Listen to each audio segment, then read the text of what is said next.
Who can explain this flowchart na ganito yung nangyayari? Who can explain this? Is it LTO o DOTR who can explain this? Ang karamihang complaint sa opisina ko, no, kagaya nung the other week, may pumunta sa LTO, okay, nakapila na sa loob na, pinalabas, mag-register daw muna sa LTMS. That I couldn't understand. Nasa loob na, pinalabas, ang init-init, kailangan daw diyang mag-register muna bago papasukin. Ngayon, pag nag-register na naman, may additional costing na naman doon. Who can explain that? Mr. Chair, Oliver Marique po, MID OIC from LTO. Okay. Ang process po kasi sa LTO ngayon is that the client needs to have a portal account based on that process. Kaya po kailangan talaga mag-register doon to start the process. Well, tama nga yun. Pero nasa loob na eh. Wala naman taong masyado. Palalabasin nyo. Bibilad sa araw. Magre-register pa ng LTMS. Nasaan yung point natin doon? No, if you can justify that na tama yung ginagawa natin, we're supposed to be giving service to the people na hindi pinahihirapan. Mr. Chair, I apologize that that is being experienced by our fellow Filipinos, but we will check, Your Honor, the processes and we will do corrective actions. Yeah, I think we have to review that eh. May mga seniors pupunta, matatanda, palalabasin natin.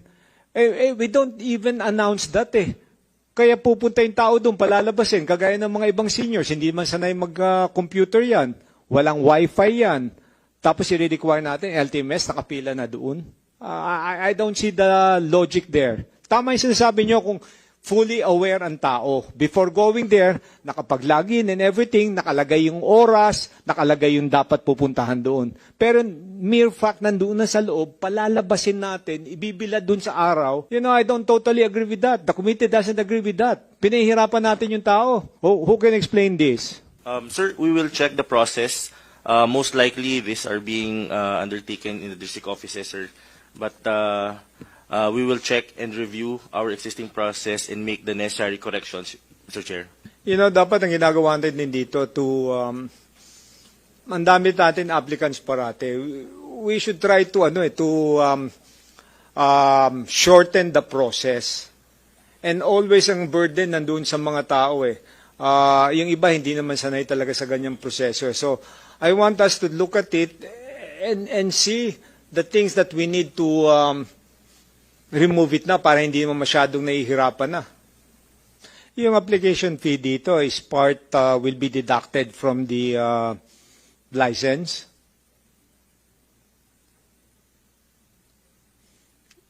Yung sa actual process, meron dito 100 pesos application fee. Will it be deducted from the license? Sir, Mr. Chair, the 100 pesos application fee is separate from the license fee itself. Yeah, that's, we're trying to have it removed as per the direction of ASEC. Mm-hmm.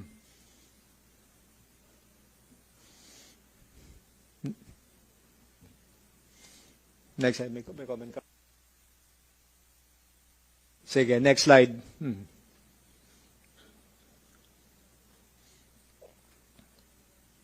And this is just a presentation kung gaano ka-tedious yung proseso natin eh. Meron ditong process application. Ano pa bang fees yung charge natin?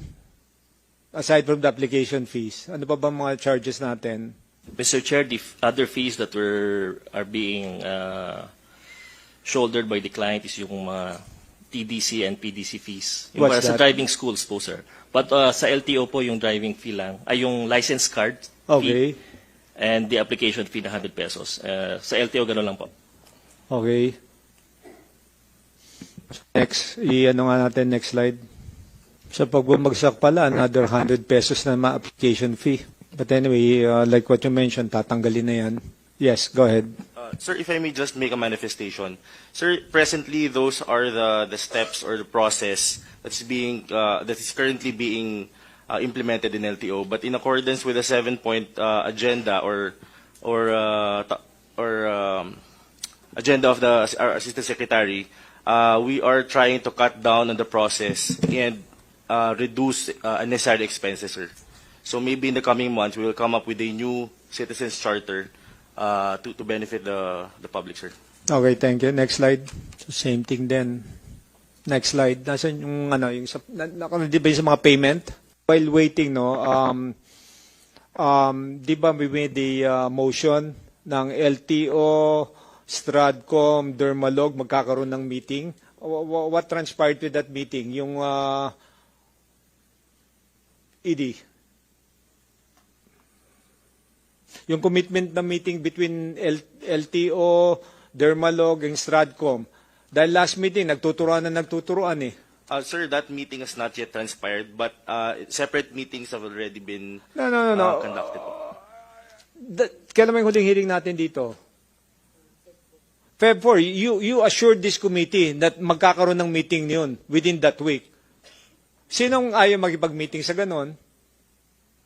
Sir, we have already sent invitations through their respective representatives, but we have already met them separately. But as to meeting together, sir, maybe it will happen this week. That suggestion of the committee to meet together, dahil he said ang sinasabi. Para once and for all, hindi pa ba tayo nag-meeting? It's been more than a month already. Kailan natin gagawin yan? Tapos ito, classic example.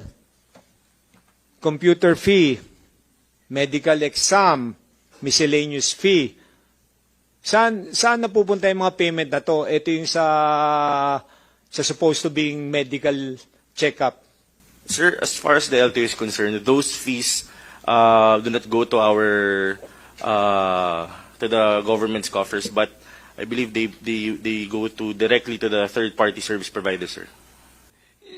Ito ay sa medical to, okay? Saan napupunta yung miscellaneous? Sinasabi nila, charge daw doon sa third party. Sinong nagongolekta na yan? Sir, I think there are representatives from the respective medical associations, sir, who can properly answer the question, sir. Ano ba yan? Payment gateway ba yan? Or what? Kasi sinasabi doon, nung pinapunta ko yung ibang tatlong tao ko doon, sinasabi, part ng payment yan, sa gateway, sa IT, and everything. Kaya ang tanong ko, saan pupunta yung payment? Pupunta ba sa gobyerno yan? Pupunta ba sa LTO? O doon sa individual IT server yan or what? Sir, as far as LTO is concerned, those payments does not go to LTO or the government. Maybe it will be appropriate for the representatives of the medical association or their members to answer the question, sir. Kasi ganito yan eh. Since our last meeting ng February 4, nagpa-check ako sa mga ibang areas, okay? Depende sa medical center. Ang laging sinasabi, yung miscellaneous fees, yung miscellaneous computer fee, sa dalawa na pupunta ng payment. It's either sa EDGECOM o sa Stradcom. Yan ang gusto kong malaman. Paano napasok sa equation yung EDGECOM na yan? Kailan ba nag-start yung EDGECOM na yan? Yes. Good afternoon, Honorable Chair. I'm Dr. Cubelo. I'm the head of EDGECOM. We are one of the accredited IT providers of LTO as far as medical examination and driving examination. Just to give you a, may I, sir? May I kindly freely speak? Yes, go ahead. Just to give you a background. We were the first company, sir, that introduced computerized medical examination in LTO way back 2012 during the time of ASIC Virginia Torres. And that time, we tried to address, sir, ang problema noon, sir, is yung pre-signed medical certificate. No? Marami po, sir, na wala yung doktor, pinipirmahan lang. In fact, that time, yung mga clinics noon, ay kahit table lang, sir, it was being allowed. So with the introduction of biometrics, sir, we will able to completely eradicate, sir, yung mga pre-signed medical certificates. Now, come 2016, sir, during the time of during the administration of PRRD and ASEC Galvante assumed office, they created a new technical working group and came up with a new guideline. And on 2019, this guideline was implemented. And in addition to having the medical examination required a biometric finger scan of the doctor and the applicant, it was now required upon us to submit electronically the medical result. So during that time, sir, dalawa lang po kami ni Stradcom ang na-recognize na accredit ng LTO. And I was proud to say, sir, that during that time, everything was running smoothly. Sir, napupulis po namin yung sarili namin. Unfortunately, sir, after the time, after the 2022, then after the pandemic, marami na ho, sir, na inaccredit, sir, ng mga service provider. I think 7 na po, sir. And in fact, that's one of our concerns, sir, particularly sa amin, sa EDGCOM. Because, for example, sir, yung clinic nakapangalan sa amin, a lot of these clinics, sir, they get other service provider and they use that to transmit to upload the medical certificate. And some of their programs, may mga shortcuts, sir, they're not following the standard. And in some instances, kami po, sir, ang napapagbintangan na we are tolerating yung pag-upload ng medical certificate. But that's very far from the truth, sir, because since we were the one who advocated, sir, to stop the non-appearance and everything, sir, we would not take a risk even, sir, dealing with other unscrupulous medical clinics, sir, na ma-upload po yung medical certificate. In fact, sir, we also propose, sir, na dahil ngayon, sir, na-hack na po yung biometric po natin, no? Panahon sir, po, sir, yeah. if I may, no, dahil may limit yung time ko, no? May contract ka with LTO? Sir, it's an accreditation, sir. Yeah. So it's just an accreditation? Yes, sir. Yes, How sir. long is your accreditation? The accreditation for medical, sir, is being renewed annually, sir. Annually? Yes, sir. So when was the last time it was renewed? Kasi hindi ko maintindihan eh. Oo. Ang sobrang dami ng LTO na service provider ng IT. May Stradcom ka na, may EDGCOM ka pa, meron ka pang Dermalog. I couldn't understand that. What's the difference between Stradcom and EDGCOM na hindi kaya gawin ng Stradcom? Please tell me, what's your advantage over them? Well, actually, sir, it's a service that we provide. Ang tawag ho sa namin, sir, kami yung front end, no? Kami ho, sir, nagbibigay ng computer, nung gamit ng mga clinics and everything. Naiintindihan ko naman yun eh. Ang point ko, the government's been paying Stradcom, even Dermalog, bakit hindi kaya gawin ng Stradcom yun? Stradcom, kaya ba nyo gawin yun? O bakit pumapasok tayo ng ganyang agreement? Kaya naman pala ng Stradcom. And we're paying Stradcom with so much for the last how many years? Same thing with Dermalog. Nandiyan na yung Dermalog. Actually, sir, let me just clarify, sir, if you will allow me. During that time, sir, nung 2018, hindi pa po nakapag-roll out, sir, si LTMS, si Dermalog, okay? Stradcom was still the back-end service provider of LTO. Sila ho yung may hawak po nung sistema sa loob at sa likod ng LTO. Ngayon, Asek Galbanti is here. In-accredit po kami ng LTO together with Stradcom, kaming dalawa. So para wala naman, sir, walang issue. Naiintindihan ko yun. Kaya ka nga nandito dahil accredited ka ng LTO eh. Kaya nga ang tanong ko sa Stradcom, you cannot do what they're capable of, giving service? Yes, go ahead. Sir, Roda from Stradcom po. So just to distinguish lang, sir, in-explain po ni Dr. Cobello, there's two system. Yung pong isang system is the back-end. I understand yung back-end yung sa front. Ang tanong ko lang dyan kung hindi nyo kaya yung ginagawa nila. Actually, sir, we have a front-end system for the medical clinics. We're also one of the accredited medical IT provider of LTO. Yan ang point ng committee eh, di ba? Masyadong marami na in fact kaya namang gawin ng service eh. Gaano katagal na kayo dito sa kontrata dito sa LTO? You've been here since what? 2007? 2010? Since 2003, Mr. Chair. Ilan? 2003 po. 2003. 2003 po. Tapos every year, puro winding up contract kayo. So, ang point natin dito, why do we need another IT when in fact dapat kaya nang gawin ng isang That's additional, na naman, costing eh. So if I may ask the former LTO chair, Mr. Galvante, sir, maybe you can give me your opinion. Why did you allow yung pumasok yung another IT group na naman?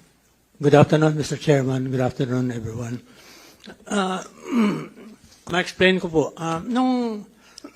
Excuse me, requiring po ang mga medical clinics na yung doktor nila, kailangan i-upload yung findings nila dun sa mga kliyente nila. Sila po ang namili ng IT provider na mag-serve ng kanilang purpose, provided that they are accredited. Kaya po, siguro namili sila ng kung sinong IT provider ang gagamitin nila mag-render ng service. Kaya po pumasok siguro yung mga katulad ng EDSCOM. Kasi hindi po namin sa kanila dinikta kung sinong gagamitin nila. Except that meron lang tatanggap sa LTO, katulad nung time na yon, yung ina-upload nilang data, natatanggap ng Stratcom para ilagay nila sa file. Pero hindi po kami nagdikta na eto ang gamitin ninyo. So, kumbaga, binigay sa kanila na mamili sila kung sino mag-provide ng service na yun. Ang requirement lang namin is that lahat ng findings ninyo, i-upload ninyo sa system ng LTO. Yun lang po. Yes, tama po, sir. Hindi ko naman sinasabi na dinadirekta nyo sa kanila pumunta. Ang point na sinasabi ko lang po dito, para lumalabas na middleman tong EDGCOM na to eh. Dahil ibabato rin dun sa Stratcom yung resulta eh. When in fact, based on the statement of Stratcom, kaya nila gawin yun eh. Chairman, except that maaaring hindi sila linapitan ng medical clinic at namili sila ng kung sinong pwede nilang gamitin mag-upload ng kanilang... Hindi, tama po yun. Kaya ang sinasabi nga po natin dito, pwede naman yung isang IT ang come-over niyon, di ba? Tama po yun. Ang ginawa natin, nag-accredit tayo para dadaan dito, ibabato rin nila sa Stratcom, tama? Yes, go ahead. Actually, sir, that's why earlier, sir, I gave the background. Bago pa po si Stratcom, sir, ma-accredit, kami po yung una, sir, na na-recognize ng LTO, panahon po ni ASIC Virgie Torres, sir, na mag-provide ng computerized medical examination. So, hindi po, sir, nagsabay kami, mas nauna pa po kami as far as itong computerized medical examination, sir, kay Stratcom. Come 2018, ASEC Galvante formed a technical working group, binago po yung guideline, at dito po sa guideline, doon po nilagay na pwede na ang LTO mag-accredit ng iba pang service provider. So, hindi ho ginagawa ho dati ni Stratcom yan. Dati po si Stratcom po, sila lang po yung, parang LTMS, sila lang po yung may hawak ng back-end ng LTO. Sir, gano'n. Yun po yung history, sir. Yes, tama yung sinasabi mo, kayo nauna. Because you were assigned that. But if it was offered to Stratcom siguro, whether it's Stratcom o Dermalog, kung tinanong sila kung pwedeng kaya nilang gawin yun, kaya gawin. Nakuha niyo yung sinasabi kong point dito? Tama, ikaw nag-umpisa because it was offered to you na kayo maggawa nitong sa medical. Pero kung yung existing na binabayaran ng gobyerno, na nagsaksakan ng taas, na in-offer sa kanila, kaya rin nilang gawin. So yun yung sinasabi ko. So any comment, LTO, with regards to that? Hanggang kailan accreditation nyo? Sir, like it ends, sir, every year ends, sir, December. December. Yes, sir. Mhm. Yes, go ahead. Sir, taking cue from your instructions, I think LTO will review all accreditations and check, and we will try to cut all unnecessary processes and necessary fees in order to, of course, help the public. Ilan ba talagang inaccredit ng LTO? As LTO is concerned, based on records, only 2. Ano yan? EDGCOM and Stratcom, sir. For medical. Yan sinasabi ko. Sir. Simple. Sir, excuse me, sir. Okay. With due indulgence to Director Untog, there are, I think there's 6 or 7 now, sir, that are accredited. Marami po yan, sir. In fact, sir, that's one of our dilemma. Kasi ito, mga ibang IT providers, sir, ito po yung nanggigirilya. They offer 20 pesos, and they offer services even to the cell phone. They could upload their certificates. And hindi naman po sir lahat ng medical clinics sir at saka ano sir yung mga santo no. Some are not really operated by doctors but are businessmen. So they would prefer na kung pwede po even up to now yung sakit po talaga ng karamihan na kung pwedeng wala yung doktor no or yung aplikante no hindi na dumating tatawag natin ng appearance sir paulit-ulit pa rin sir na problema yan no. Kaya nga sir, kami for the past several years, we've been continually sir advocating no na in fact I tell the clinic sir na pag may BIP, wag niyo na lang papilahin pero i-exam nyo kasi pag hindi niyo in-examine at nagbayad, ang sagwa ng dating. Lumalabas, makakarating sa akin yan na kaibigan kong nasa gobyerno sasabihin, Lito, sinasabi mo, maayos na yung sistema ng LTO, may computerized na. Hindi na ako, pinagbayad lang ako, binigyan na ako ng medical certificate. So yun po yun, sir, yung situation on the ground, sir. Mr. Chair, sa part po ng DOTR, recently po si Secretary Banoy issued an order to review all accreditation ng IT service provider ng LTO. Meaning ito po yung mga nagsaserve sa driving school, nagsaserve na IT provider ng medical, insurance companies, including PMBICs and PETCs. Meron po siyang kinreate na committee on ITSP. Ang tawag po sa committee na yon, headed by Assistant Secretary Jojo Reyes. Sila po yung magre-review ng lahat ng policies tsaka accreditation, including pricing po. Para po maiwasan na yung mga iba't ibang pricing, iba-ibang scheme ng processing. So ito pong committee na to supposedly will also streamline yung operations. Pati po yung amount charged to the public will also have to be fairly and justified para po sa benefit po ng ating mga publiko na nagtatransact sa LTO. Yes, Yusek, kailan sinabi ni Sec Bano yan? Recently lang po ito, ang order na to, if I remember it right po, siguro mga about 2 months po. Nagsisimula na po yung committee talking to mga IT providers, discussing kung ano yung problems encountered, pati yung, we're also doing some consultation po with some associations para po maintindihan kung paano po may streamline yung operation at maayayos po pati pricing. Kagaya nito, nakikita natin dito, 6 yung accredited na yan. Did you monitor whether it's LTO o DOTR, yung price point nila, yung charge nila, kung magkano? Yung pong accreditation, Mr. Chair, is under LTO. So, yes, kaya nga, my question nga is it's either DOTR or LTO. Kung namamonitor ba natin yung price point nitong mga to? LTO? Unfortunately, sir, right now, we do not monitor them. So, That is why bahala sila paano sila mag-charge. Yes, sir. That is Okay? why. EdgeCom, pag nag-charge tayo, yung kaninang flash, ano yung charge rin? Computer fees o miscellaneous? Ay sir, yung computer fee lang po yun sir, pero mali po yung nilagay nyo kanina sir, yung 60 pesos. Sir, that was way back pa ho sir, yung panahon yun. But right now sir, we're only 40 pesos or 45 pesos. 40 pesos. Yes, sir, yeah. Tapos ibabato nyo sa Stratcom, tama ba? Ay, hindi sir, binabato po namin sir sa LTMS, no? Kasi Okay. open naman po yung line ni LTMS no? Okay, sino yung charge ngayon ng lang, sir, LTMS? Sino ang provider doon? Ang LTMS sir, yung sa LTO, yun yung Dermalag sir eh. O, Dermalog. Oo. Nagcha-charge ba ang Dermalog? Dermalog. Hindi po sir sila nagcha-charge, okay. Yes, go ahead. Yes, I'm Mark Kinal from Dermalog. I'm the project manager. Lahat ho ng services na ini-extend ni LTMS sa lahat ng stakeholders ni LTO is free of charge po. Wala hong CD-singil si Dermalog. Okay, that's good to hear. EdgeCom, yung sinasabi mong luma na yan, last week lang yan eh. Ito naka-flash na yan eh. Sir, ang sinasabi ko sir, yung totoong binabayad sa emergency ng clinic, no? Malamang sir, kinuha nyo yan sa clinic.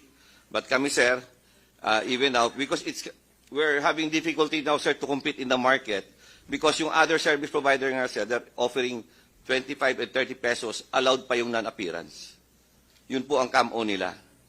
So kami naman sir, yung 40, we compute yung mga overhead expense namin sir. Katulad kami sir, may tao po ako nationwide sir. Yung mga clinic po na aming sineservisan, I have a commitment to them to provide services within 1 hour. So malaki po yung aming operation sir, and we have to spend a lot to sustain that sir. Kasi nakalagay dito, yung, I guess yung LTO, we have to check din itong miscellaneous fee na itong 140. Do you have any idea kung itong 140 na to? Sir, we do not have any idea. As I've said, sir, ano na po yan, sa third-party service providers po yung nag-gawa. Kasi sinasabi din sa miscellaneous, ano din daw yan eh.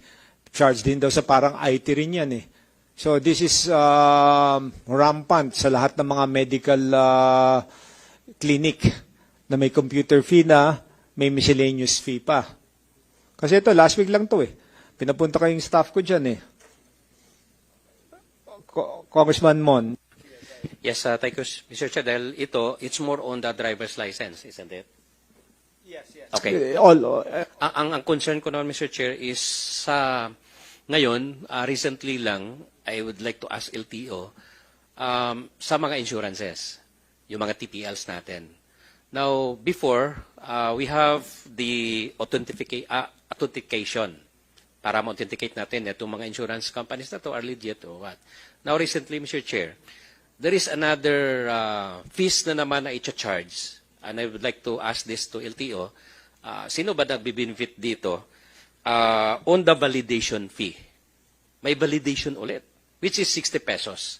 So, ipapatong ulit natin yan sa mga may-ari ng mga vehicles, including the motorcycle, which yun ang medyo marami sa ngayon. No? So, additional burden to the owners of this vehicle. At parang last month lang yata, kasi last year parang pinilot, and then this last month, binalik natin as part of the additional fees na naman. What's the difference between the authentication and the validation? Kasi nag-charge na naman tayo ng additional fees of 60 pesos for the validation of the insurance. So that's my concern, Mr. Chair. Totoo ba to or mali? Or baka nagpa-pilot or what? Pero my question there is that, valid ba na kailangan mag-validate na may authentication na at tapos may charge of the 60 pesos pa, Mr. Chair? Who can answer that? Sir, good afternoon. Sir, as far as the insurance verification is concerned, I think you're referring to the new DBP DCI insurance verification. Sir, our good Secretary Bano, has already issued guidelines regarding the insurance verification. And I think one feature is that it shall be at no additional cost to the customers. So if the insurance agents are passing it on to the customers, then I think the Insurance Commission should look into it. But as far as the LTO No, is Mr. concerned, Chair, LTO ito ang nagpa-add-on. Siyempre, I mean, nagcha-charge. So, i-add-on ito ng mga insurance companies sa mga kumukuha ng TPL. So, dadagdag nila ito sa premium. Pero kung hindi ito china-charge ng LTO, so why the insurance company will charge this to the users? No? Or, sir, just a point of clarification, LTO does not get anything from that insurance verification. validation, verification, isa na ba yun? Yes, sir. Wala pong nakukuhang fees ang LTO pagdating po dyan, sir. It's So, purely... baka may hukus-pukus dito. I got this from Region 6, try to check where I am Yes, sir, we will check po. located. Kasi ito man yung reklamo ng mga insurance companies ngayon na nagcha-charge yung ating LTO of the 60 pesos. Kaya wala silang choice is to add on this to the mga owners, vehicle owners. Yes, sir. We will check it. Parang last month lang yata binalik kasi last year daw parang pinilot pero pinahinto. Then here comes. Yes, sir. I am very familiar with that insurance that verification. fees, kasi Yes, may sir. But fee. as far as the DOTR and the LTO is concerned, it is at no additional cost to the customers or to the insurance, to the policy buyer, sir. Okay, so sige. So thank you with that, Mr. Chair, for that clarification. We will monitor and check on this. Yeah, yung Dermalog, what would happen after your contract will expire this coming May?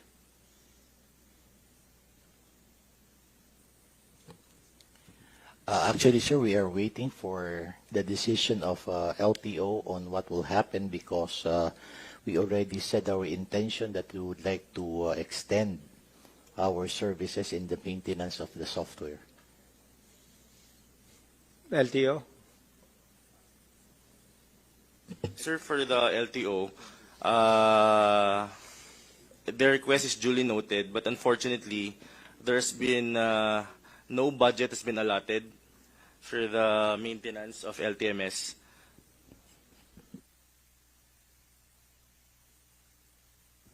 So, you were able to discuss it, ED,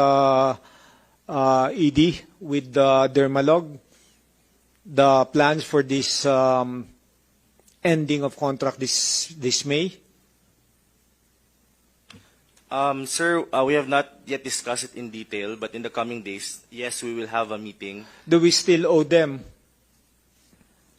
They're based on their representations, yes, we still owe them. But there is an existing notice of suspension from COA that needs to be addressed first before any payments could be released for. Well, what's that? Meron bang COA dito? May COA ba dito? Anyway, what was stated in the COA? Overpayment or?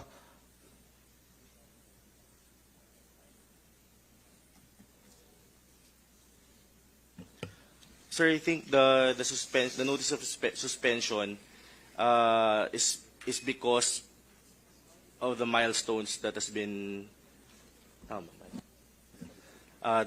milestones that have been identified during the prior administration of LTO, sir.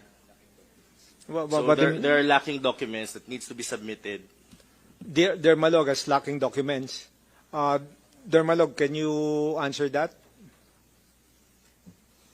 The lacking documents based on the AOM has already been furnished by Dermalog, sir. To COA? To LTO and hopefully to COA. They submitted to COA. So meaning hindi pa kayo nagsasubmit sa COA?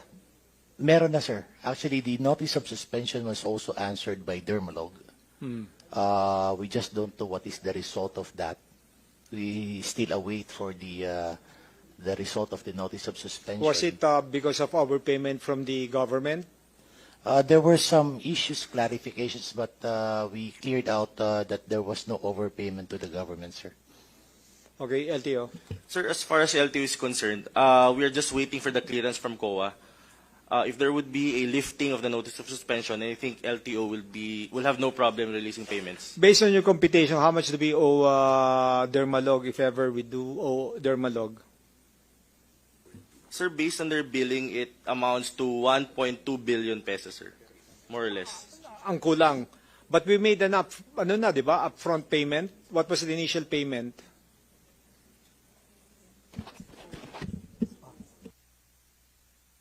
Sir, part of or substantial part of the 1.2 billion is attributable to change requests.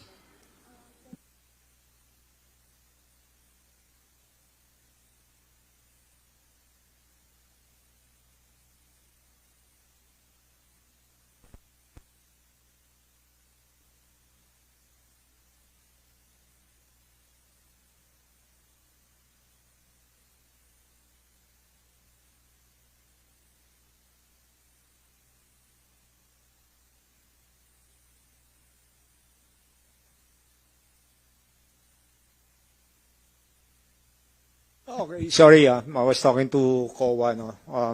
Kanina nandito yung auditor. So anyway, you were saying? Sir, out of the 1.2 billion, sir, it is close to 800 million that is attributable to change requests, sir. First payment natin, magkano?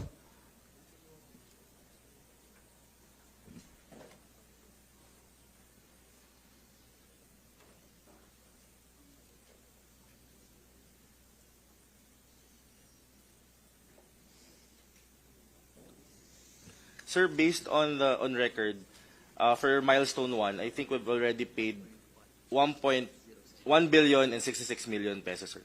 What was the total package?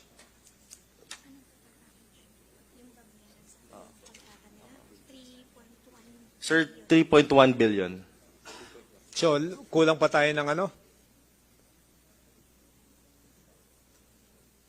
Sir, what is only lacking is the milestone payment for Dermalag. Okay. Nandito ba yung Paynamics?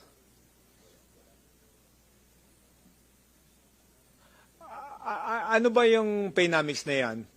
What's so special about them? This is the second time or third time in-invite siya, hindi pumunta. Are they trying to hide something or what? Sino ba may kakilala dyan sa Paynamics na yan? They're doing business in LTO, right? Sir, as far as the LTO is concerned, I think Paynamics, their contract with LTO has already expired last October 27, 2025. Yes, kahit na-expert. Tiga mo nga si Mr. Galvante, tapos na pagka-LTO chief na when he was invited, nandito eh. Yung Paynamics na yan, ilan invitation, hindi pupunta, may tinatago ba yan or what? What was his role in with the LTO? Sir, they are one of the payment gateways of LTO, sir. So anyway, when will you meet with the two IT providers? Para Sir, once and for all, the documents that I need. Sir, considering that they're both here, after this committee hearing, sir, I will talk to them now and maybe schedule the meeting the soonest, sir. Kasi last hearing, sinasabi, okay na, kumpleto na, sinasabi ng isa, hindi pa kumpleto. So we need to find out kung which is which talaga eh. Mahirap you'll have meeting with separate entities. Parang nangyayari dyan, ito sasabihin, babalik ito si isa, sasabihin. So do we agree with that you'll meet today after this hearing? Para once and for all, masettle at ano yung nagiging problema dito. We're having this hearing to make sure na yung mga excess expenses hindi na nababurden yung tao. Kagaya ng mga convenience fee and everything, kagaya yung miscellaneous, may computer fee na, may miscellaneous pa and everything. And Yusek, kailan lalabas yung findings natin dun sa mga accredited natin ng mga IT na yan? Mr. Chair, sinisimulan na po ng committee yung mga meetings. I will coordinate po with the head of the committee, si Asek Jojo, as soon as I get back to the office para po mabigyan kayo ng accurate information on their timetable para po dun sa resulta ng kanilang gagawin na review at ano po yung directions nila moving forward. Ang sa akin naman, LT, as we can see, masyado marami tayong service providers, no? I think we have to look at the whole picture, eh. Service provider, meron pang ibang 6 na accredited, di ba? So, we better submit your plans and programs for the next week, a few weeks from now, para naman yung makita natin kung ano yung sasabit natin dito. Di ba? I need to stop the hearing. I have to go to we have to stop at 2 p.m. We have to have a meeting with the plenary debate. Do you have anything, any resource speaker you want to? Yes, go ahead. Mr. Chair, this is David Almeral, Undersecretary for E-Government, sir. Sir, since we are the one doing the interoperability and process simplification of the government, and it's also good news, sir, that just to update you also that we already have 90 million digital national IDs now, and we already have 40 million downloads of the eGov Super App. So, with your indulgence, Mr. Chair, we would like to implement already the eGov law. There's a new law signed by the President like 4 months ago, and the IRR will be coming up this March already. And I think by using this kind of implementation, Mr. Chair, gagaan na po ngayon yung magiging processes. Nakita po kanina, kaya marami pong mga contractors kasi po parang nag-combine forces sila, kaya lang umuulit po yung proseso. Yun nga sinasabi ko. So example po we're able to implement the digital driver's license that's supposed to be you can get your driver's license in 10 minutes. Like me, I can access now my driver's license. Meaning, why you need to let people fall in line again to LTO, repeating again the biometrics, signature, submitting of names, meron na po tayong national ID. So meaning we can already do the simplification model using the data of the national ID. So with your indulgence, Mr. Chair, if we're able to use this one, I think we can make these things more efficient. Another one, Mr. Chair, kahit na na-automate na namin yung data gathering using the national ID, they need to manually enter pa doon or upload pa yung medical certificate. They have to manually upload again the driver's school. Oo. So, instead na matuwa yung tao, magagalit ulit. Kasi in-automate nyo nga, hindi nyo pa kinumpleto. So, with your approval, Mr. Chair, the ICT can help if you allow us to do the simplification and standardization, Mr. Chair. Maybe Yusek, you can present it in my office or probably the committee. We can set up a date so we can review what you mentioned a while ago.